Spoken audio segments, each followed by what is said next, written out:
ये सामने खड़े काले कोट वाले देख रहे हैं आप? हाँ तो बच के रहिएगा इनसे।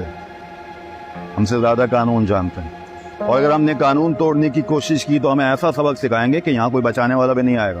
तो वेरो बार सबक खां पहिरियां इहो ई ऐलान कयो त मथां डिसीजन अचे असांजो हाई कोर्ट खां ऐं डिस्ट्रिक्ट कोर्ट खां। पोइ उन खां पोइ हीउ पहिरियों तालो जेको आहे कोर्ट के असां आयो आहे। तव्हां अंदरि कोर्ट विज़िट करे सघो था, कोई बि पुलिस वारो तव्हांखे कोर्ट में नज़र न ईंदो। छो त जॾहिं हिकिड़ी शइ असांजी तइ थियल आहे वकिला साहिबान जो, जेकी पुलिस असां वकीलनि खे तशदुद कंदी, लाठी चार्ज कंदी, डंडो हलाईंदी, असां हुनजा हथ भरींदासीं, न छॾींदासीं।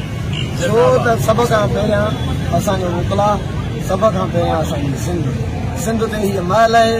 उन महल जे दौरान कुझु अहिड़ा जेके आहिनि त वाठा जेके माना जंहिंजी डायरेक्शन्स ते वकीलनि ते आम सिंधी जेके एहतजाज कंदा उन्हनि ते तशदुद कंदा, उन हवाले सां कोर्टनि जे ताला हूंदा, पुलिस असांखे कोर्ट में नज़र ईंदी, असां हुन सां उहो ई डंडो इस्तेमालु कंदासीं जेको हू रोडनि ते इस्तेमालु करे रहिया आहिनि। एफ आई ॿियो कुझु बि न आहे। एफ आई में असां जीअं चवंदा आहिनि त विश्लेषण ॾींदा हूंदा छा आहे छा न आहे, को मसइलो ई न आहे। कोर्टनि जे ताला हूंदा, तेसिताईं इहो असांजो मसइलो हल न थींदो।